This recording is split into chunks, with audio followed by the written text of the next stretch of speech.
never give up. I never give up. I never give up. Hi guys, welcome back to my Steps to Sobriety, my show on YouTube and as a podcast with me, your host, Stephan Neff. Today is another fantastic day for an interview, and I'm so excited because I've got David Milan with me. David Milan is a man who is diving into the existential question, is it nature or nurture? What about our behavior? How much of it is really encoded in our genes? How much is it encoded at a very early stage?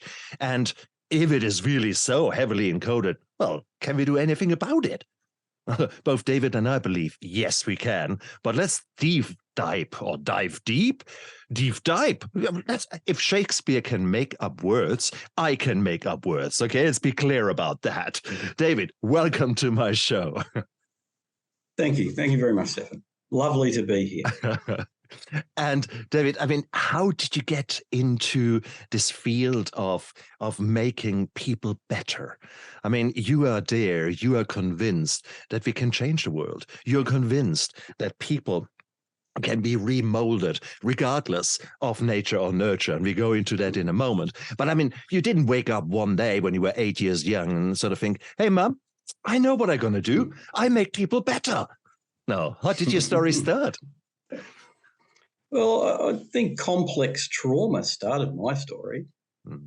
Living in a world that was fairly isolated, with my father probably less than pleasant, and my mother a little less than pleasant also, and Dad was a pretty heavy drinker and an Air Force pilot. Mum was the same, and of course we were moving around and travelling all over the world as a young person. So my view of life was quite narrow until I joined the military at the age of 18. And, of course, there was a little bit of a shock in that, because growing up fast was what you had to do. I was about 9 years having fun with the Australian Army, and a few failed relationships and, a few things didn't go well. Wondering what it was all about, how come I'm so technical term broken, which doesn't actually exist, but that's what you feel like when back then. And so when I met my second wife, Deborah, I decided, well, actually she decided or helped me decide to get out of my unemployment phase and growing potatoes in the backyard somewhere in the middle of nowhere, as you do when you've got PTSD, and go to university. So decided to do that, and I did a social work degree. And rather than counting blankets, I decided to get into, mainly for my own benefit, I didn't want to hear a lot of stories. Sounds weird, but I didn't, because they kind of activated my trauma. So I decided there must be a better way to tackle this situation of how do we help people get through these processes. These are really difficult times in their lives. And I learned, of course, the usual obligatory CBT, cognitive behavioural therapy. I was in the mental health services for quite a while as a senior clinician, both child and adolescent and adult. I ended up leaving the mental health services and going into private practice, and I guess that's where things really took off, because in private practice, well, you had to compete with other practices. So you end up getting into, I guess, the best practice that you can and the most evidence-based practice you can absolutely find, so that you can deliver the best service you can. And over the years, I met a guy named Dr. Daniel Siegel, Dr. Stephen Porges, Dr. Edward Tronick, a whole bunch of people into interpersonal neurobiology. But then I took another turn, because I thought there must be more. So I went and became a hypnotist, a clinical hypnotist, and learned how to do that. A conversational hypnotist. I learned NLP, neuro-linguistic programming. I wish they got rid of the programming bit, because that's what killed them. And then I started to learn about power and control dynamics, and started to write all my own workshops around how people operate, how they work. So I'd been training people for many years anyway in just how human beings operate. I call it the self-awareness method. So I created that in order to assist people to understand themselves, the deepest part of who they truly are, the deep level. And then finally I started to get into the concept of coding. And the idea recently, it's probably about the last couple of years recently, that literally we're encoded. And then in the old days, we didn't believe that we were like computers. We used to kind of move away from that. But now we're kind of moving back towards that analogy that literally we have this code. And this code is kind of like all those predeterminants for survival. Yeah. And so then I start to think, okay, well, how much of these predeterminants for survival are really going to dictate my behavior? And how much of it is going to be my free will? So then I started working with a lad who is a medical physicist and has written a PhD. His name's Tony. And he started talking about brain error code and things like that, error signals and a whole bunch of other things, neuroscience things that were really fascinating. So putting it all together, now I'm at this point where I'm writing the book, The Human Installation, The Secret Life of Heaven, and which describes the whole journey in a story. It's actually just a story, but it gives all the information in a story-based format. So that's kind of where I'm at now. And I've started to understand it's all about identity as well. So we've got this identity. And then we're going through these phases of identity, this early life identity, this adolescent identity, and this adult identity. And in our relationships, Dr. Leal Loudris will tell you that they're encoded between the age of 5 and 8. Yeah. So even our relationship choices, there is certainly a code. And so my understanding now, and I've termed this emotional evolution. So I believe we don't just physically evolve, but we emotionally evolve. Absolutely. And I believe our emotional evolution, again, being a natural process or nature process, is that in order to be the best human being we can be for future generations. So I stand on the shoulders of my parents and their evolution. My children stand on my shoulders, but not just physical, but cognitive and emotional.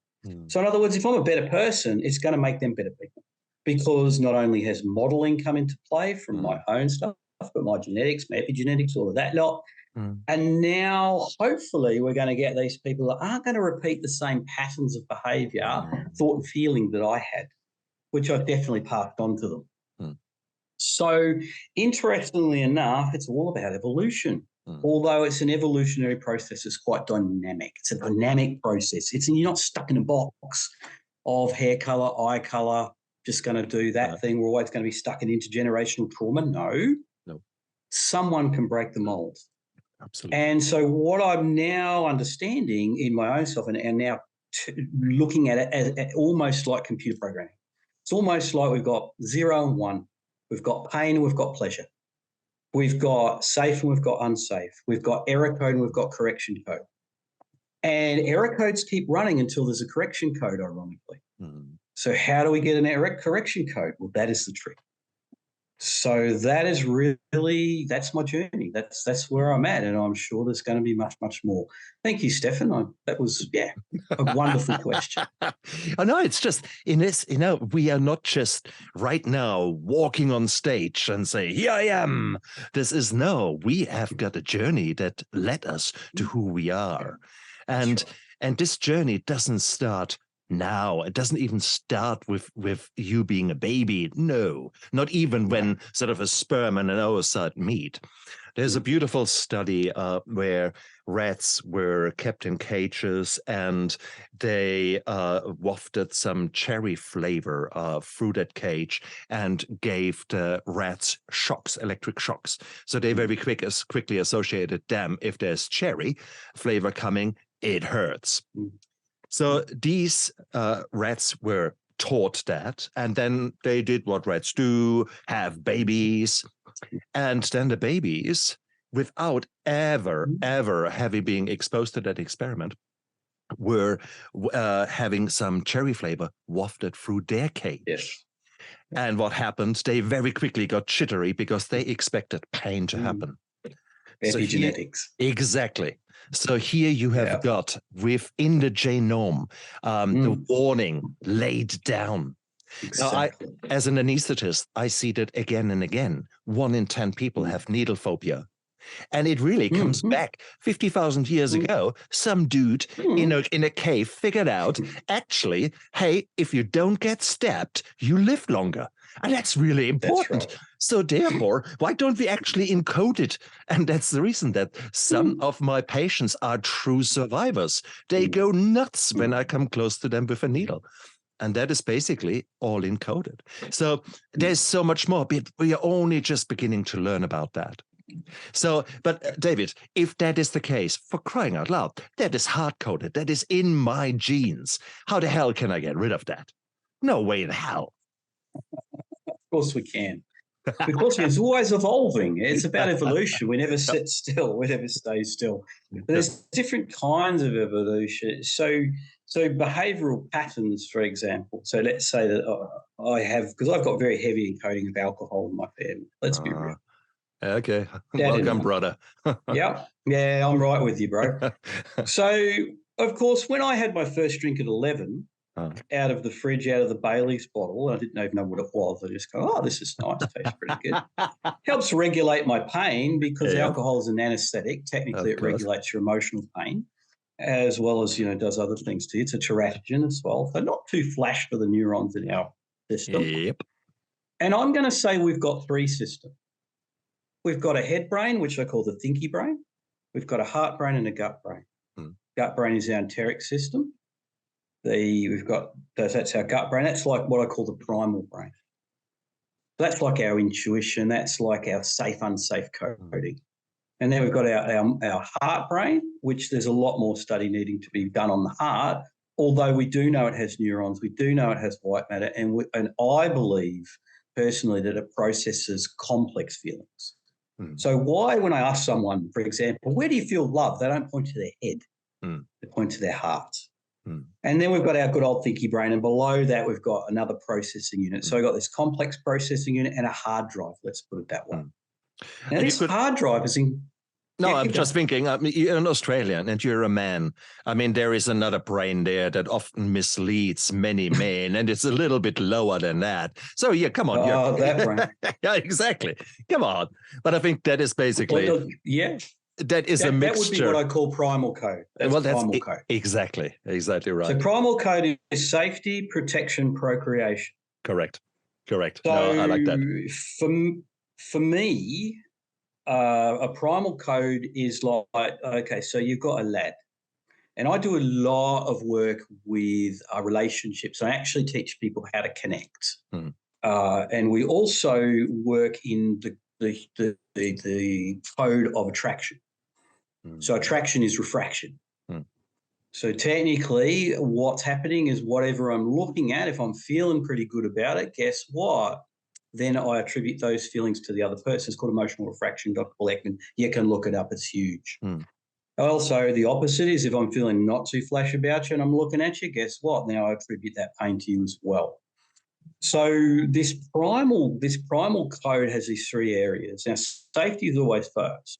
Now, in the nervous system, I'll just call the whole thing the nervous system. It's just easy, right? Because again, I'm not. You're a specialist. You're an anaesthetist. So, but most people that I deal with are not anaesthetists, right? So most people that are coming to me are the guy that got the divorce papers slipped across the table in the morning, and he says, "Hey, bro, my wife divorced me this morning. What did I do wrong?" And I'm going to say, "Bro." I say, "Bro, so what? Tell me about the relationship." He'll tell me, "Yeah, I did this, and this. She's got a big rock on her finger. I went out and I did FIFO on the mines, and I fixed the doors, and I provided protection. I provided procreation. I provided a level of safety. My only question to this lad is, did you meet her emotional needs?" And he's going to look at me and go, "What are they?" So true. In reality, and I'm only biologically correct, not politically correct. So correct. No. I work in nature, only nature. Yeah, I hear you. So these primal codes are really what I call default mode settings. So let's say that so when the thinky brain kind of peters out because it's overwhelmed, we generally go and we start defaulting. So let's say I've got a lad who's pretty smart, he's about, let's say he's 12 or 13, he's getting a little bit of testosterone, maybe he's going through puberty. Now, one day he's studying, and the next day he's interested in girls. It's almost overnight. Now, what's Yep. happening there? Well, procreation driver Mm. has now come to the fore. Yeah. But just like the old lad got the divorce papers slipped across the table, now at a certain stage, after about 7 years, when nature goes, you know what, the kids are self-sufficient now, another driver can kick in. So for his partner, it may be now I don't need the protection so much, but now I need longevity of relationship. I need the oxytocin. I need the pair bonding chemical. I need longevity. So now I need emotional connection. Now I need emotional safety. So there's 5 safeties. There's physical, mental, emotional, financial, sexual, and spiritual. There's actually 6, sorry. Often I leave spiritual off. So what I'm saying is that we operate on these different levels. So right at the bottom is all the genes, the epigenetics, and all of that lot. Yeah. Then it goes up into what I call emotional drivers. Now there's 17 of those, and they are encoded into us when we're little. Basically, whatever was going on for our parents is going on for us. We have a big sponge and we absorb it. Then after that, 5 to 8, we're encoding our relationship choices. Lucky us, we're still pre-encoded. And then as we're going along, we're starting to develop these high functions. We're starting to develop a more of a different identity. So absolutely, lads at certain stages are going to be driven by a different kind of brain, although that goes into the procreation driver. What's your thoughts, Stephan? Absolutely. I like it, how you tied it together, because these are all absolutely substantial needs for our species to continue. So therefore, whilst that sounds weird, of course I'm developed, of course I'm evolved, I'm a man, I make my decisions. Yeah, my bottom. No, there are so many things that are actually going way below your conscious brain there. And actually the vast majority of decisions that we make, after 34,000 decisions we make a day, I would say most of them, 90-something%, will be down there or there. Exactly. Yeah, absolutely. Look, I absolutely agree. Most of us are on autopilot. And the easiest way to understand autopilot is get in your car and drive somewhere. True. Now, if you're not on autopilot, and this poor thing here is very energy intensive and takes up a lot of real estate. So this is like what I call the thinking mind or the assessing mind. Then you've got the lying mind below it, which basically just tells you stories about how you feel and what that means. It's always trying to work things out. Oh, it must be that, it must be that, it must be that. Oh, it must be you. Emotional refraction, right? And then underneath that, you've got all this heart, these different processing units that are really processing our primal stuff. So if you're driving along, if you're in your thinking mind 100%, in other words, your prefrontal functioning, then you should be able to remember every single movement you made, every single thing that happened, but you can't. Most of the time, you'll only react when you need to activate this. So in reality, most of us are literally on autopilot. So there's a conscious mind, there's the subconscious and the unconscious. So in my work, the self-awareness method, the conscious mind is our thinking mind. The subconscious is our patterns of habit or our habits of thought, feeling, and behavior. So it's our patterns. So they're running always in the background. So if you imagine a computer, it's a very simple analogy. You've got your CMOS, which is your basic operating system, safety, protection, procreation. Then you've got above that, you've got your programs that are all installed onto it. Epigenetics, genetics, modeling, attachment, all that lot. Then finally, you've got your operator. So this is your operator. And your operator is trying to run the show. Problem is the programs aren't necessarily doing what they do. So if we get a virus, for example, or an error code, oh my God, quick, go to default mode setting, fight, flight, freeze, or fall. Our goal in life is to remain as best as we can in our thinking mind, name it to tame it, feel it to reveal it to heal it, and rewire to recover. They're the 3 things. Beautiful. Beautifully said. that I believe we have to do in order to have more control over our lives. That's so true. And those of you guys out there who think, oh, it's mumbo jumbo, this heart thing and that gut thing, bullshit. Well, actually, just a little bit of piece of information. Your brain is about 1.5 kilogram worth of neurons sitting there. Exactly the same amount of neurons is sitting in your gut. Now, that should give you something to think, okay? So, and when you say you're talking out of your ass, maybe there's actually more to that saying. There is. So, it's actually true. It's true because the gut brain, like I call it the gut brain, it can actually operate autonomous of the head brain. Yeah. Experiments were done where with animals, unfortunately, I'm a bit of an animal lover, but look away the ability for the head brain to function. Gut brain functions fine. In fact, there are more signals going from the gut to the head than the head to the gut. So in reality, your gut is your primal operating system. It's saying, you know what? If it's dangerous, I'm taking over. And we probably don't want that, right? So it's a very complicated system. It's extremely complicated, although you can work with it. And that's what I teach, how to work with it. Beautiful. Absolutely beautiful. And then you could actually, now that we understand that that the gut plays an important role, if we now look how we're actually treating that gut with what we call food, probably the packaging of what you buy in the supermarket has more nutritional value than actually what you put into your tummy. So that is regrettably the fact. We have got the fact that there are more cells not from mommy and daddy, then there are cells from mommy and daddy. So you've got all these bacterial genome that is actually sitting, the gut microbiome, who is sitting there and is working very much with the nerves down there. For example, these beautiful gut microbiomes, they can create serotonin, our feel-good hormone. Hey, there are a lot of things that we thought, it's just gut, who cares? No. There is actually so much going on down there. Yeah. So here we are. So we've got, bloody hell, so we've got nature, who has given us this genetic load, so to speak, of information, some of it correct and some of it useful, a lot of it probably pretty much outdated and maybe downright wrong and lying to us. Then we have got this believing there where this kind of dude in there says, I think, oh my God, have a look how he looked at you. You're bad. You're guilty. You should be ashamed. All this kind of bullshit. So you've got that. And now you're saying, whoa, that all needs a big shake up. Where to start? Brother, where to start? Well, let's start with error code. Okay. Okay, so when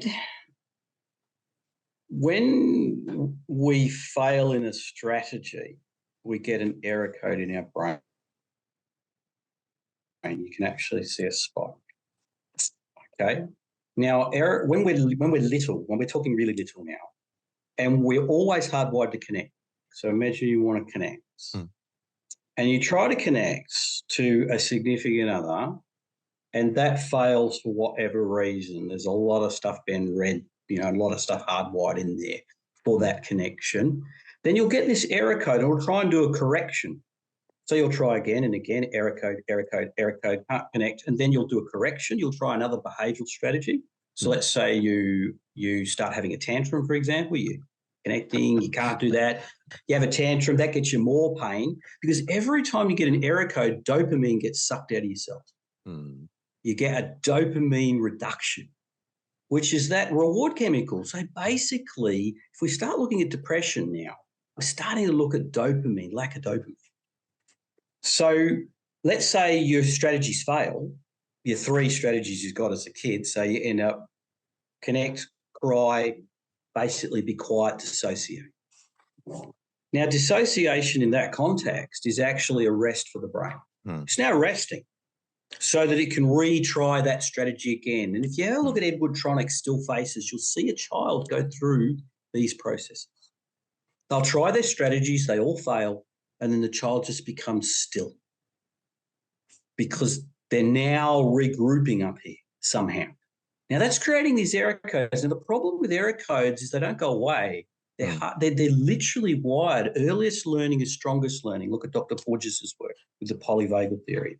So your earliest learning is your strongest learning, and that becomes your default, okay, if things fail. So when you're an adult and you start trying strategies that start to remind you of those failures, you will then get error code. And if you don't do a correction in your cognitive mind where you reframe the meaning and the feeling and you work with the gut, because I do a lot of work with the gut these days, that error code just basically stays there. So you get these repeated patterns of behavior. Because all we're trying to do in the nervous system is safety is literally predictable and comfortable is safe. Unsafe is unpredictable and uncomfortable. But you know what? Even if it's uncomfortable, if it's unpredictable, it's dangerous. So often we will do uncomfortable things because they are predictable. Now, when it comes to substances, let's talk about substances because they're critical. We're going to talk about firsts. I work with the first code, the first time things are encoded. Not all the little stories we tell ourselves later that we associate with what's going on, because that's what we do. We're prediction machines. We try and predict the outcome, and we make associations with the past, and then we go, oh, yeah, I get this error code, so I get a feeling in the body that's unpleasant. Oh, it must be that. That's me lion brain associating, or it might be true. It might be very true because we have different traumas through our lives, yeah?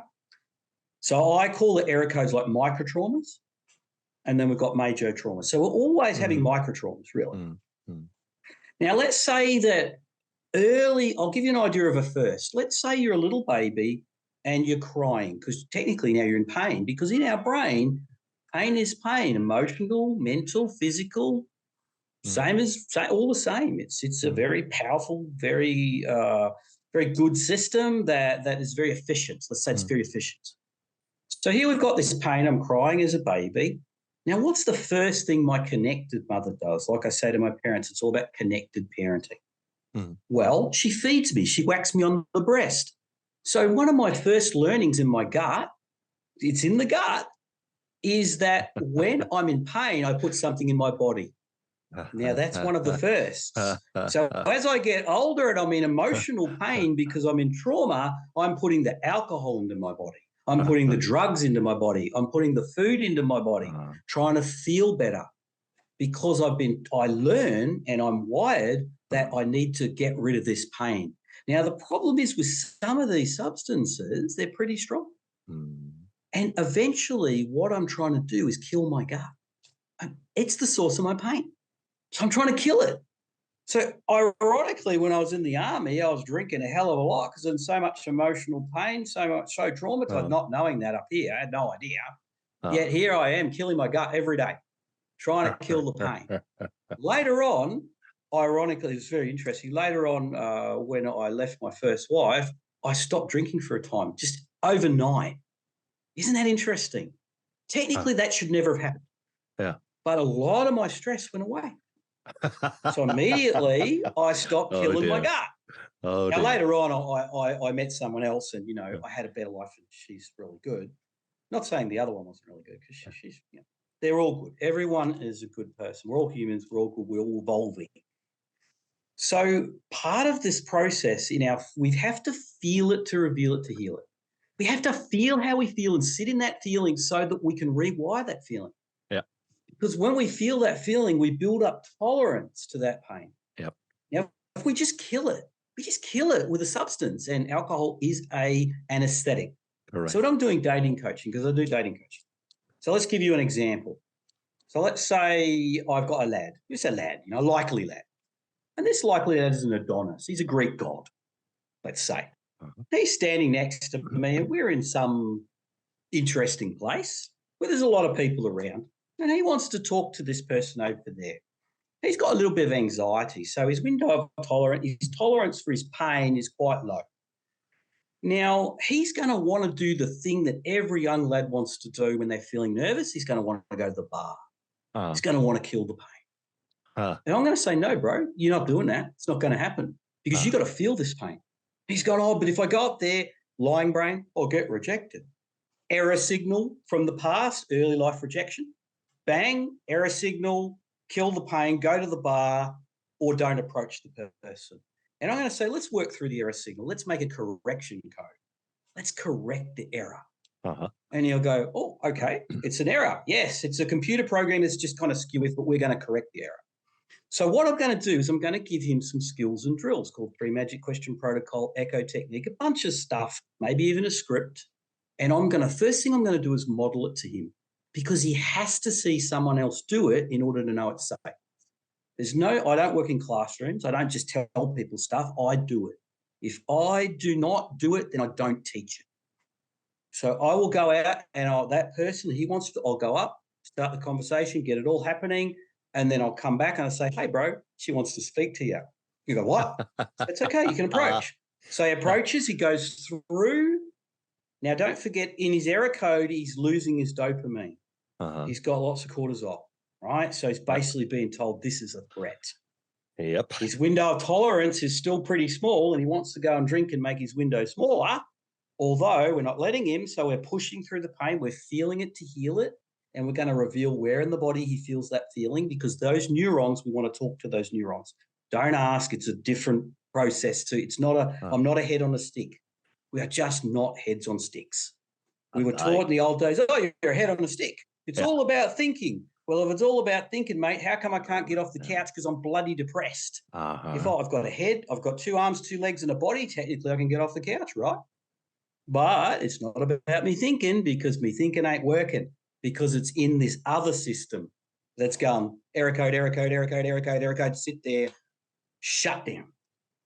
So I ain't going anywhere until we change the code. Yeah. So I'm eating lots of chocolate, feel pain, got a bit of it's actually activating, drinking lots of coffee to activate the oxytocin. Yeah. But bottom line is it's not working. So we're back in this bar. No, it wasn't a bar. Sorry, this establishment.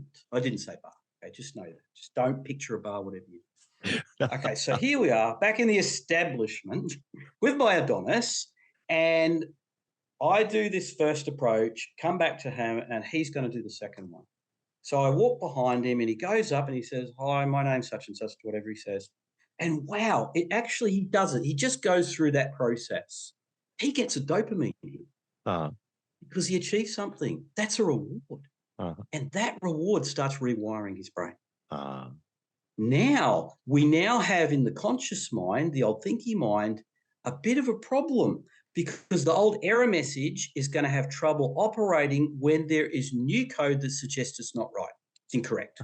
So there has to be an adjustment. Yeah. So now he adjusts. And if we do that 100 times, if we get 100 approaches going, that adjustment will be enough to write new code. Exactly. And all that code is sensory. So what does he see? What does he hear? What does he taste? What does he smell? What does he touch? Where is he in time and space? Proprioception. Is it neuroceptively safe or unsafe?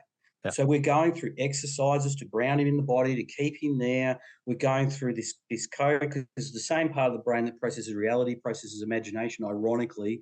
In other words, how can we wake up at 2 o'clock in the morning and go, oh, my God, I'm going to have a bad day at work tomorrow. I'm going to imagine it, because this is your quantum mind. But the nervous system, this other part, this lower primal system, it doesn't have a time, date, place reference. Everything happens in the past, and the past is now for him. But literally, right now, I'm in the past. But the quantum mind goes, oh, that's the future. Well, it's actually able to predict. It's got this predicting ability, yeah?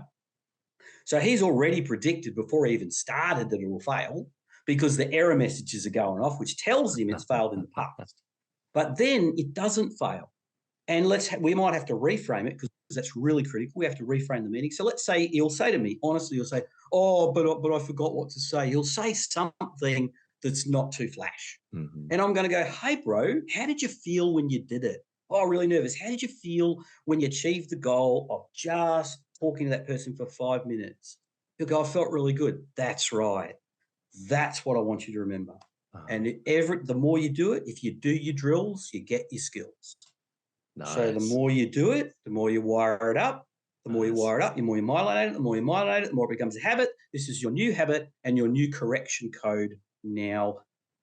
Basically overwriting, or not, it doesn't overwrite, but it basically stops the error code operating. Beautiful. So that's what's got to happen to make behavioural changes. we've got to go through a somatic process in the body as well as a cognitive process of meaning making and new meaning making, which cognitive therapy got it right there. And we've got to go through this somatic process, and then we have to repeat the hell out of that. That's a technical term. I could use others, but we're on a lovely family podcast.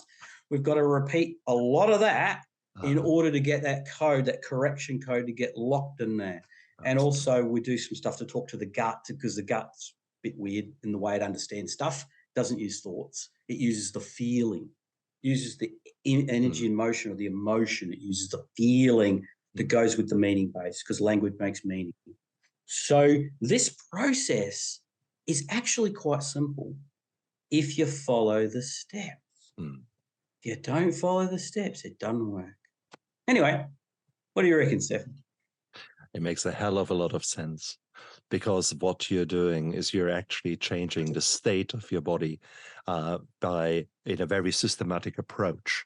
Therefore, you change your feelings. You are actually making it really hard to fall into the same rant, into the same why me, poor me, and I'm a failure. I'm such a failure. You have no idea. No, you are actually using principles of celebrating the small wins, principles of gratitude, principles that other people have used in words that maybe don't touch the people as much as maybe the way you have reframed it and rephrased it. And I love it for that, because especially the younger we or the more we get into the computer age, we need to talk a different language, a language that actually a different generation understands.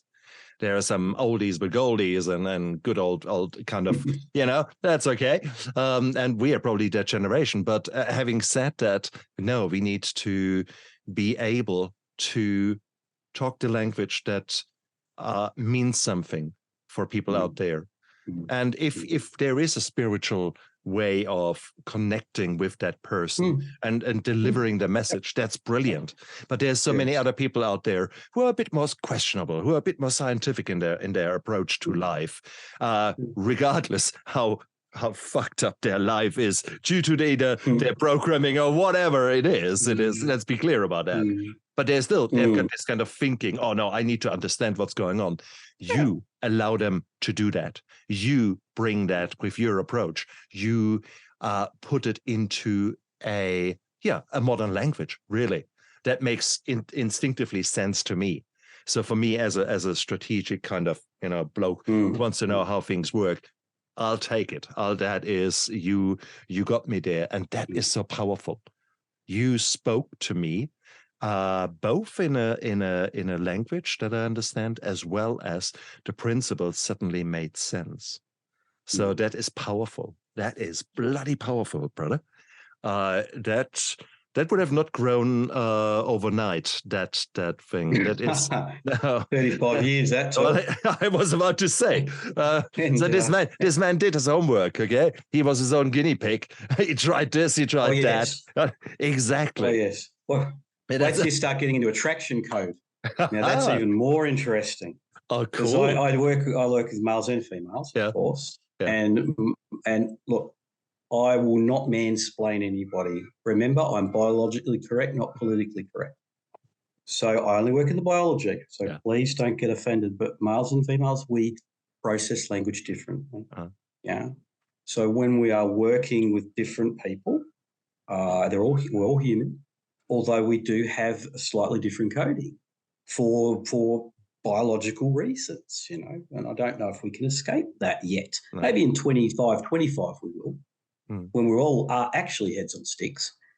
But at the moment, we can't do that, right? So there's when it comes to attraction, this is where it gets really interesting, and my Secret Life of Kevin really goes right into this, because this is my passion. When it comes to connecting with other human beings, there's a code. Oh, there's a code. And that code is fairly prescriptive. It gets really interesting in that context. So there's 26 signs of attraction. There is a 7-step safety code that we all go through, that the nervous system will run automatically. And in fact, if you go against the code, you'll get feelings that are unpleasant. You'll get error messages. So, and often we push ourselves through the error messages. One of the things I tell my people is, please don't push yourself through safety code error messages. So if I have someone who has, say, severe sexual abuse, for example, and they're with their partner, but they're trying to push themselves through a physical contact, their error messages are going off like nuts. And I will ask them to not push themselves through that, because then we'll just get this emotional wall that occurs. It's kind of the invisible wall. And often when I used to do couple work, because I used to do it a while back, I'd get one person here, one person there, and I'd get them to walk towards each other until they could feel the wall. And that told me where the nervous system had actually determined that relationship was.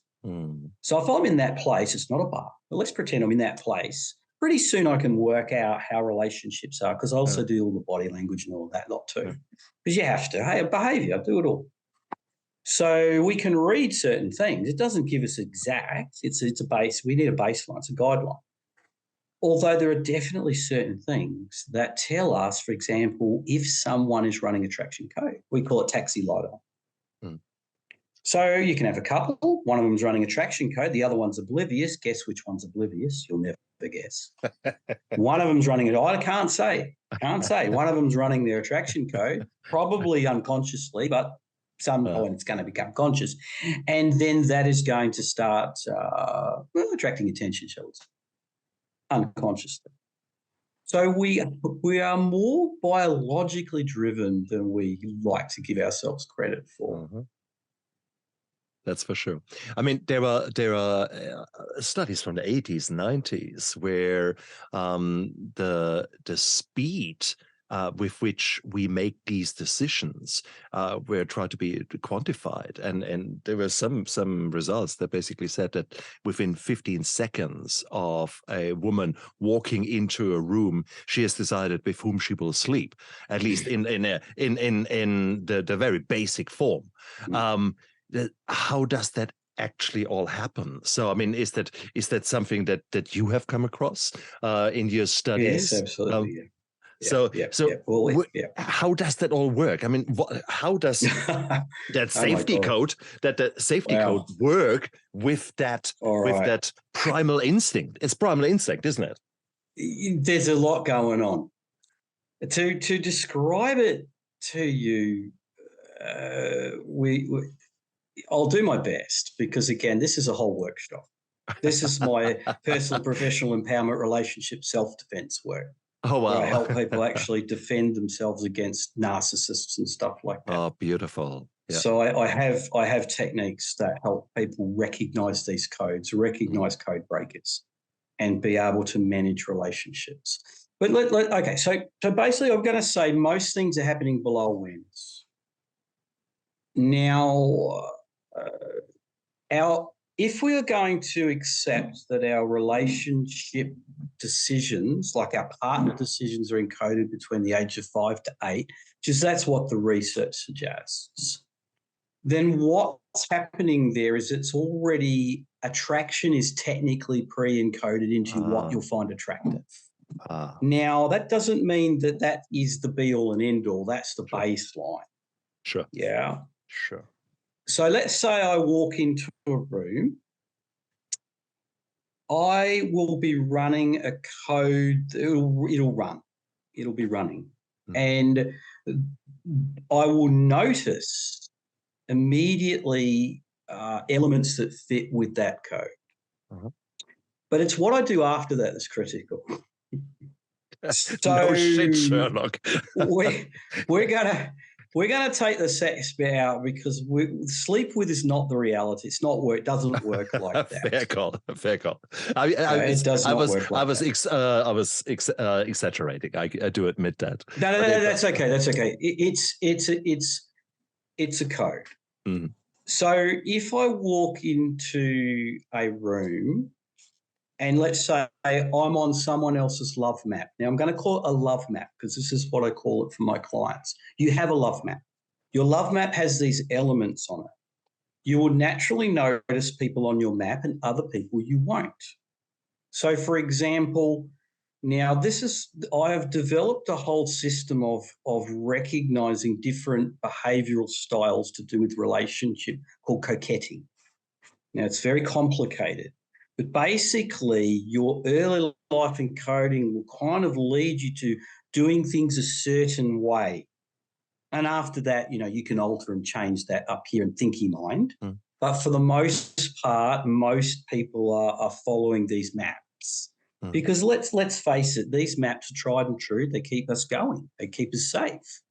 Because the safety code keeps us safe and the attraction code keeps us noticing the person who fits genetically with us, the person who's going to fit with what learning lessons I need to learn, because I'm going to tell you, nature's nature. It don't care. All it wants is evolution. So you generally attract someone that's going to help you learn your learning lessons that you never learnt when you were little. It's a bit of a problem, that, because some of them are painful.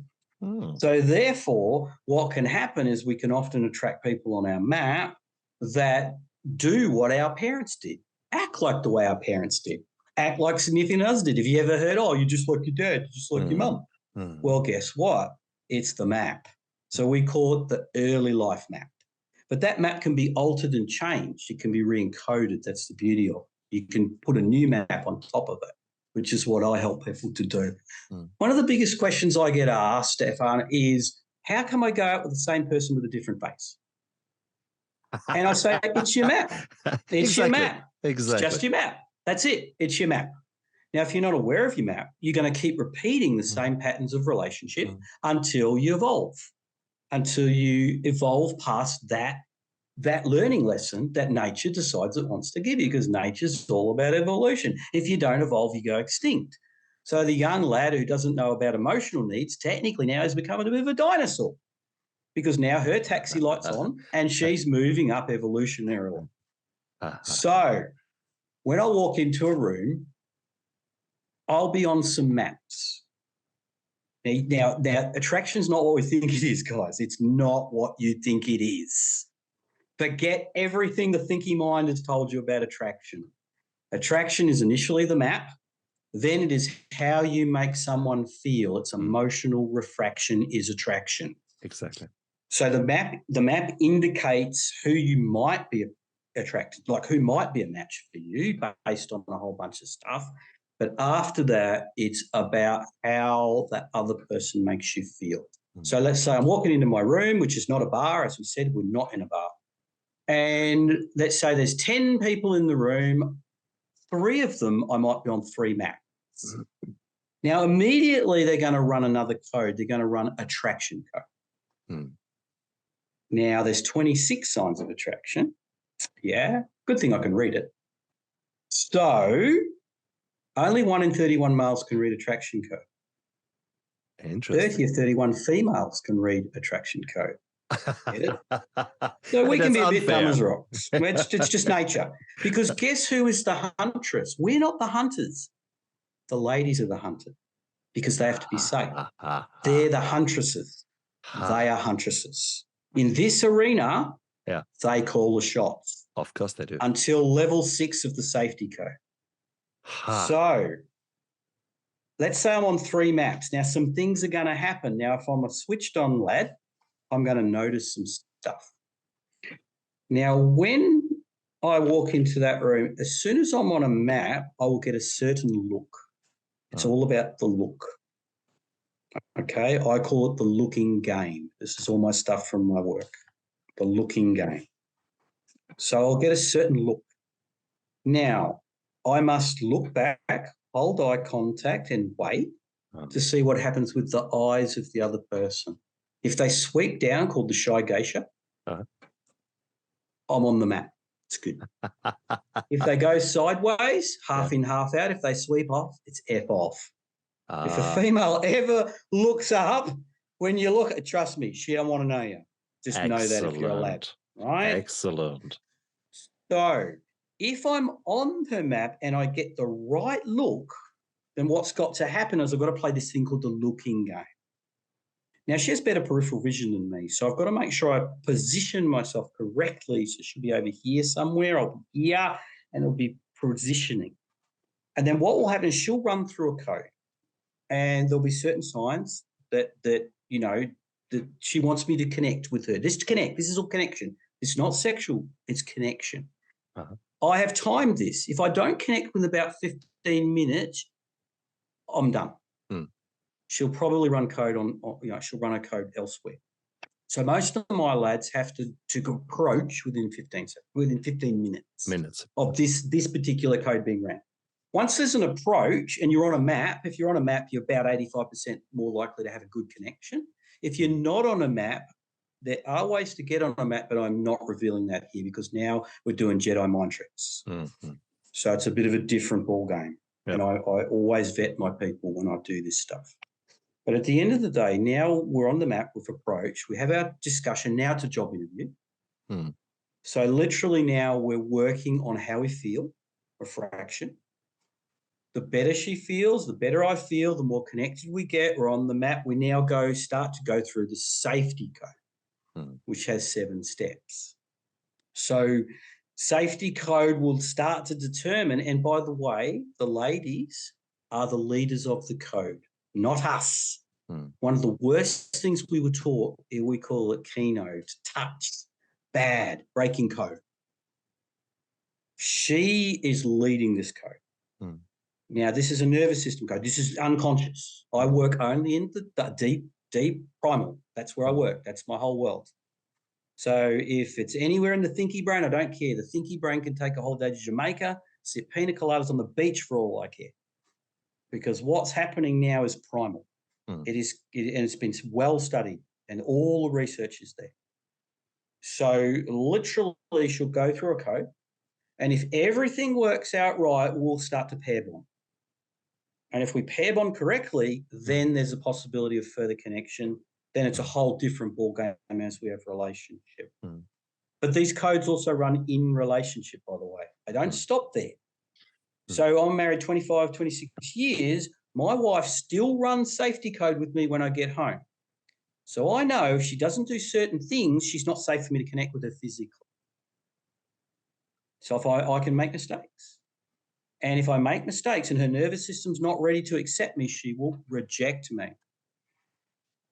So it's a code. I love it. And I am a hacker of a code. I love it. I'm a human hacker. I love it. It is an amazing, amazing, amazing thing. Now, there's a lot more. There's 5 levels of this. Level 5 is Jedi Mind Tricks. Level 1 is kind of basic stuff, and it goes all the way down. And I teach it. I can teach it online. No problem. I can teach all of this. So I want people to be safe. Yeah. I want my lads and ladettes to be safe. Now, by the way, it doesn't matter what persuasion or sex you are. Guess what? Nature's nature. It still runs the code. It doesn't care. It's about safety, protection, procreation. Its own, and it literally doesn't care what you're thinking about procreation. It is still running the code. For example, years ago, I had a lady come to me and said, David, I am attracted to another man. And I said, oh, that's interesting. How old are you? She goes, I'm 20. I said, okay, well, almost female midlife crisis here. Okay. I said, tell me about your partner. She goes, this is my first love. I thought to myself, whoops, there's the first code issue. And then she said to me, I'm at workplace and I'm attracted to this man. And I don't know why, because, I love my partner and this little thinky brain. Love my partner and this, that, and the other thing. And I said, by the way, are you having children? She goes, oh, no. And I said, well, that's what your code's doing. It's actually running your taxi light for someone else because the code is suggesting that the time's running out because it's a code. It don't care what you think. And so it's easy to get around the code. All you got to do is understand it, that this is the code running and that it's doing this thing. So does he want children? And she said, well, no, we don't. But the code doesn't care. It's nature. So it determines at certain times and certain elements of this code will run like programs, and they will try and push you towards certain things, like that emotion. Like I said, that emotional needs being met, for example.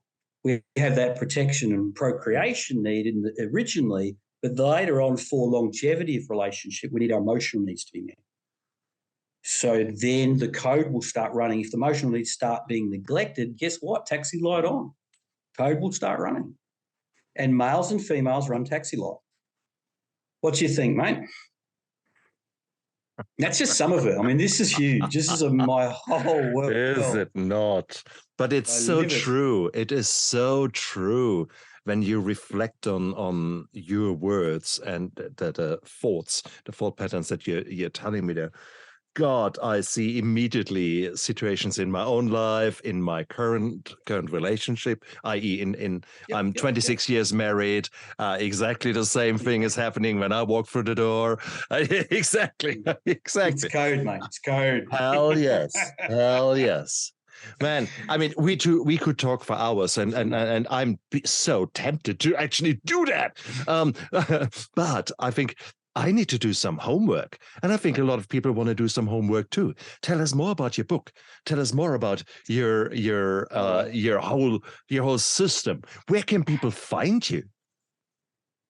Okay, so mymilan.com.au, so just my, Milan, like Milan, the town, or one word.com.au is our website. Mm-hmm. We also have another one where I work with the movie and television industry.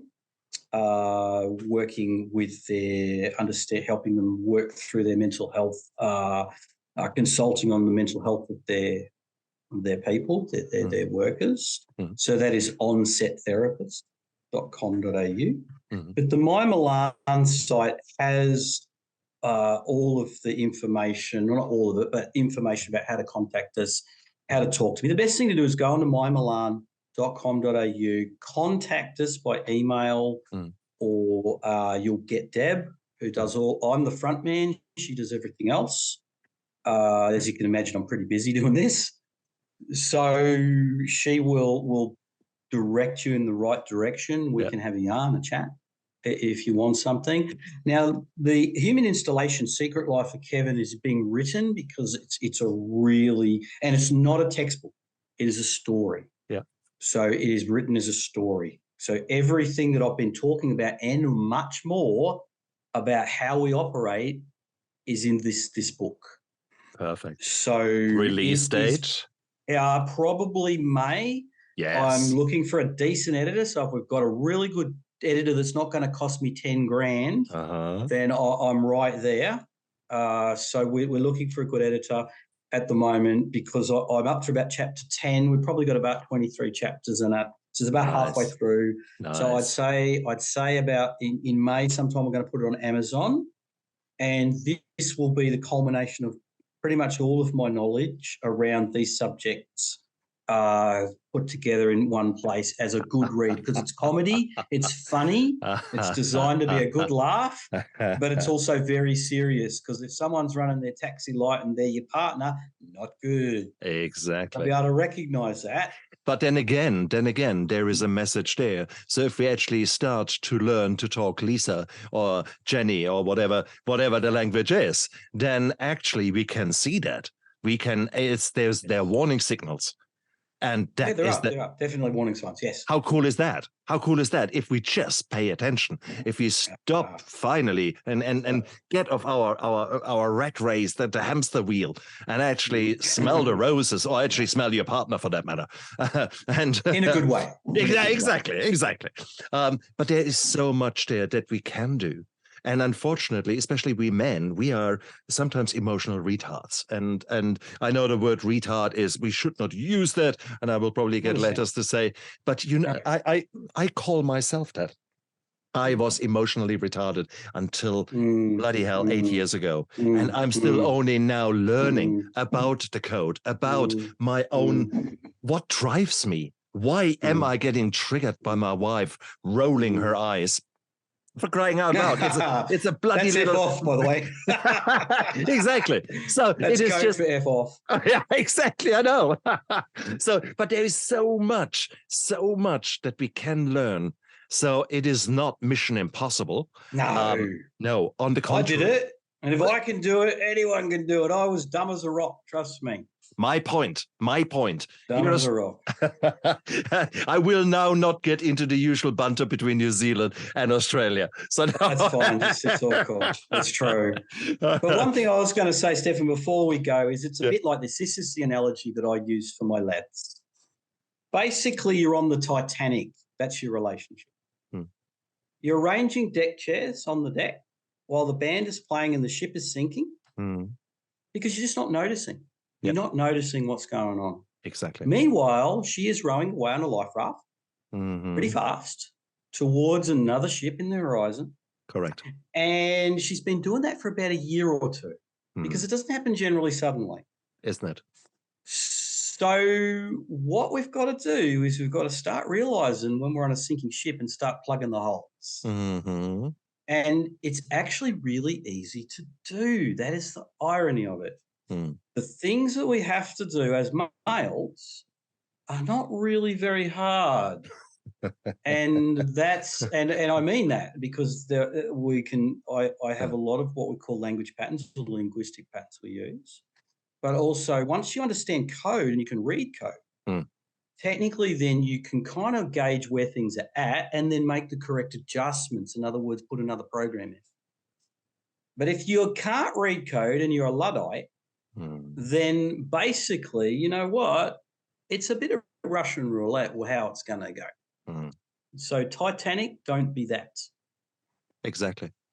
And we know it to give you a parallel to that from the sobriety field. We know that basically your relapse happens weeks and months before you actually take that drink. So there's a long lead up to it. And that is what a lot of people have to learn the hard way in the first, second, third year of their sobriety. And here we have got a similar pattern there. If we actually become more emotionally switched on and more aware of our own feelings, of our own behaviors, and maybe if we just were to use the one mouth and the two ears in exactly that ratio and actually listen and maybe use the eyes, two eyes, one mouth. Okay. Watch what she is, how she is responding, or he, it's not all about the bad boys. It's both. Exactly. We can learn those languages. We can learn. We can evolve. And that is what I love. What you are saying, you can evolve, and it is actually our emotional duty. Evolution. Let's go. That is our duty to actually become the best human beings that we can be. Yes. And because of that, once we master that in ourselves, then we become the leaders that we aspire to be. The leaders in business, the leaders in maybe in social lives, but also the leaders within your family, because you're now modeling a complete different behavior. Yes.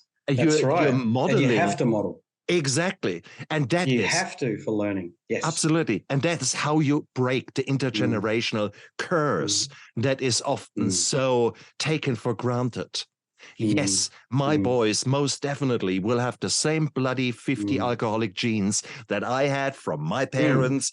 But they have also seen me at my worst, and they've seen me at my best, and continuously trying to strive for that. Now that overrides so many programs, so many error messages, and that is powerful. Yes, messages. Yes. So therefore, it here is, we you are. know, and that's it, and that's what it's all about. It's all about evolving, because if you don't evolve, you become extinct, and you see that with a lot of people who literally they just get stuck in their old code. Yeah. And when they get stuck in their old code, it's always about everybody else doing it to them. Isn't it? And unfortunately, that's extinction. And so nature goes, you know what? Let's get the next generation to kind of take that need. I love it. David. And we're about being the next generation as a 56-year-old male. So you are 56. Yes, I am. And I am 56. Now, we That's right. two have got another 56 years to go. And we two Of are course. bloody well on our way to actually finally Yes. learn something about ourselves. Yeah, finally, yeah. It's taken a long time. Exactly. Have you A actually lot of figured kicks in out? the ass, yes. Oh, shit, yeah. Have you figured out who you want to be when you grow up? I'm not grown up yet, bro. I'm still going out. Still doing what I Stupid did when I was a things. teenager, only now it's a job. How cool is that? I'm 25 Priceless. every month. Right. Priceless. David, you're an There's always amazing more than man. one way to do it, right? Always more than one way. You just have to get around that problem. That's right. I'm going to be 25 again. I've got so many new ideas how Definitely to do. stuff my life up here. No, Yeah, David. why not? Exactly. All right, man. You're an amazing man. It was So a you. beautiful, beautiful, beautiful interview. If there was one message that you could send back to the 25-year-old in yourself, the guy who suffered in the army, what message would you send back? I would tell my young 25-year-old self, it's not about me. Okay, beautiful. Because when we are young, we don't realize the extent of the code that we're carrying. And our first identity is basically installed into us by others. Mm. So between the ages of 0, say, to about 8, literally we're absorbing everything and we have no real point of reference except those people who are in front of us. And often they're in front of us saying, you're bad, you're this, you're that, your behavior's this, it's that. And that's that first map, that original map, that identity created for you by other people. What liberated me was realizing I'm not my mum, I'm not my dad, I'm not my grandparents, I'm not my army instructors.